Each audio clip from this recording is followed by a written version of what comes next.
Pamilyar ba kayo sa ibon na kayang durugin ang bungo ng unggoy gamit lang ang kanyang mga kuko? Oo, totoo yan.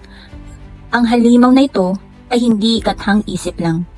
Ito ang harpy eagle. Sa pusod ng makakapal na kagubatan ng Central at South America, isang nilalang ang tahimik ngunit mabagsik na namumuno sa himpapawid. Malaki, mabilis, at walang kinatatakutan. Kilalanin natin ang harpy eagle.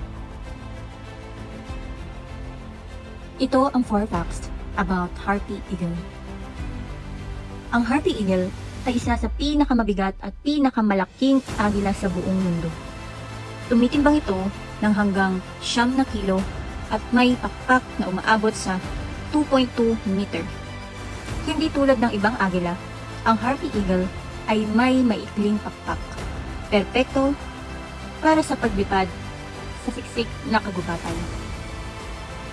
Kung may halimaw sa kalangitan ng kagubatan, ito na iyon.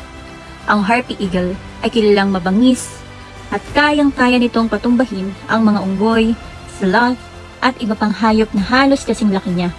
Ang kanyang mga kuko ay kasing laki ng sa grizzly bear. Kaya niyang durugin ang bungo ng biktima sa isang bagsak. Hindi ito basta-basta lumilipad ng pabigla-bigla. Tahimik ito at halos walang tunog. Habang nasa ere, isang saglit lang, nandiyan na siya sa ibabaw mo. Sa mundo ng pangangaso, ito ang tinatawag nating stealth predator. Sa ngayon, ang harpy eagle ay isa ng endangered species. Unti-unting nawawala ang kanilang tirahan dahil sa illegal logging at deforestation. Kaya't kung hindi tayo kikilos, baka sa libro na lang natin siya makita. Kung gusto mong patuloy na makita ang mga kagilagilalas na lilang tulad ng harpy eagle, suportahan natin ang mga programa para sa kalikasan, magtanim, mag-recycle, at itigil ang pagputol ng puno ng ilegal. Harpy eagle, mabangis, makapangyarihan, at kahanga-hanga.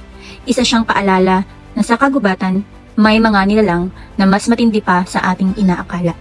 Ikaw, anong may tutulong mo upang mapangalagaan ng ating kalikasan?